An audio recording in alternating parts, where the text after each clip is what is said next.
אני מירב שמואלי, ואני אמא של אגם וגל, גננת ומדריכה של ליווי התפתחותי לתינוקות.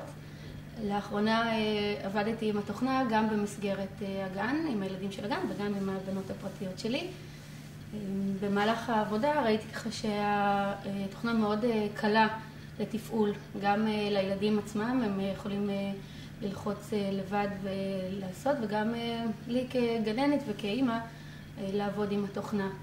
הדברים מאוד ברורים, האותיות עולות על המסך ללא גירויים נוספים, רק האותיות בצורה מאוד ממוקדת. הילדים, כמו שראיתם, לומדים את סדר א'-ב' תוך כדי מקצב שהוא מאוד קליט. הם עושים את זה בשירה, תוך כדי מחיאות כפיים, ובהתאם למקצב שהוא קליט, ומהר מאוד הם לומדים לשיר ולדעת את סדר א'-ב'. הילדים למדו להעתיק, ועל ידי כך שיפרו את ההבחנה החזותית שלהם, ההבחנה החזותית של רצף, מתי ללחוץ על איזה אות ומה הרצף הנכון כדי שתצא בסוף מילה. הטווח גילאים הוא טווח מאוד רחב, אני יכולתי לעבוד גם עם ילדים קטנים בגן שהם בני 2, על דברים של ללחוץ על תמונות, ללחוץ סתם על אותיות ולראות איזה חיה או איזה דמות מסתתרת כאשר הם לוחצים על אות, וגם עם ילדים גדולים יותר שהם בני 3-4 על ראשית קריאה וכתיבה אפשר גם לעבוד איתם, ואז באמת זה למידה יותר ממוקדת של אותיות. בתוכנה יש חזרתיות על דברים, כך שהילדים מתרגלים שוב ושוב בעצם את האותיות, את המיקום שלהם במקלדת, ומהר מאוד לומדים איך כל אות, איפה כל אות נמצאת במקלדת, ויכולים להקליד מילים שלמות ואפילו שירים. אחד הדברים שהילדים מאוד אהבו, גם בגן וגם הבנות שלי, זה לכתוב שירים.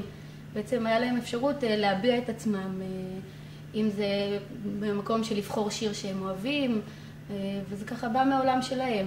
שיר שהם אוהבים, מילה שהם אוהבים, אותיות שהם מתוך השם שלהם.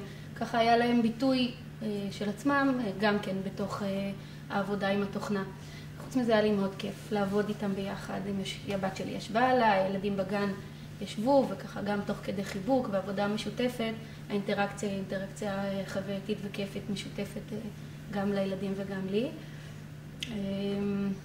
לומדים בצורה מאוד טובה גם ספירה, גם מניה וגם מספרים, כך שההורה גם שולט ברמה. אפשר לשים רמה נמוכה יותר, לשים מספרים נמוכים יותר, לעבוד עם 1, 2, 3 ו-4, וכשהילד שולט בזה לעבור ל-5, 6 ו-7, וככה הילד חווה בעיקר הצלחות, כי זה מותאם לרמה שלו.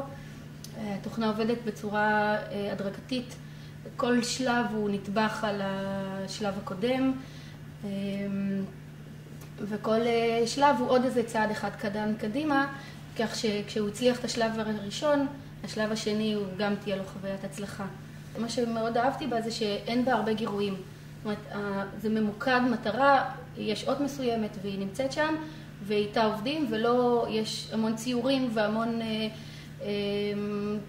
תמונות שמתחלפות ובאות, מה שהרבה פעמים אפשר למצוא בהרבה תוכנות, אובר של גירויים ואובר של קפיצות מדבר לדבר, פה זה מאוד ממוקד. יש אות, צריך לעשות איזושהי משימה, אומרים ללחוץ על אות מסוימת, לפתוח או חיה או את האות, והילד מאוד ממוקד.